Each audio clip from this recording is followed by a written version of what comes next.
నడిసంద్రంలో నౌకల మధ్య ఇంధన బదిలీ ప్రక్రియ అత్యంత సంక్లిష్టమైనది. అయితే ద్రవ ఒత్తిడి వినియోగం ద్వారా ఈ ప్రక్రియ సులభతరమైంది. ఓ చిన్న పరికరానికి పైప్లైన్ అనుసంధానించి కదులుతున్న నౌకల మధ్య ఇంధనాన్ని బదిలీ చేసుకునే ప్రక్రియకు రూపకల్పన చేశారు.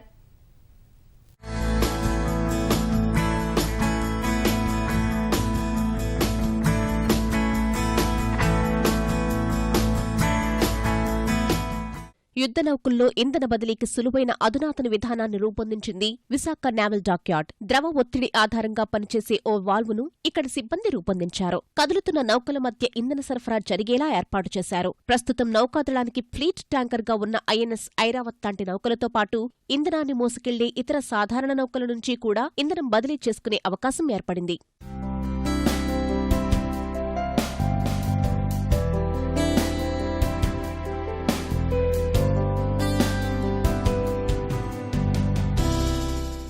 గతంలో ఓ భారీ క్రేన్ను అమర్చి పైప్లైన్ ద్వారా నౌకల మధ్య ఇంధన సరఫరాను చేయాల్సి వచ్చేది. ఇందుకు ఎక్కువ మంది సిబ్బంది అవసరం ఉండేది. ప్రస్తుతం మూరింగ్ విధానం ద్వారా కేవలం ఇద్దరితోనే ఈ ప్రక్రియను సులువుగా నిర్వహించే అవకాశముంది. ఈ కొత్త విధానాన్ని నేవల్ డాక్యార్డ్ సిబ్బంది విజయవాడ నేవీ షోలో ప్రదర్శించారు.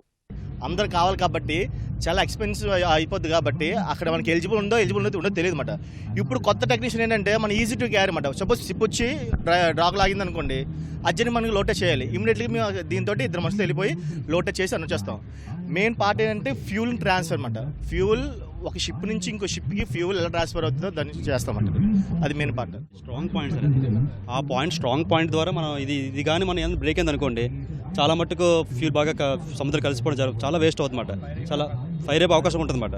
సో ఈ పాయింట్ మీద లో టెస్ట్ మీద చేయడానికే మేము గతంలో చేసేవారు ఎట్లేవు అనమాట.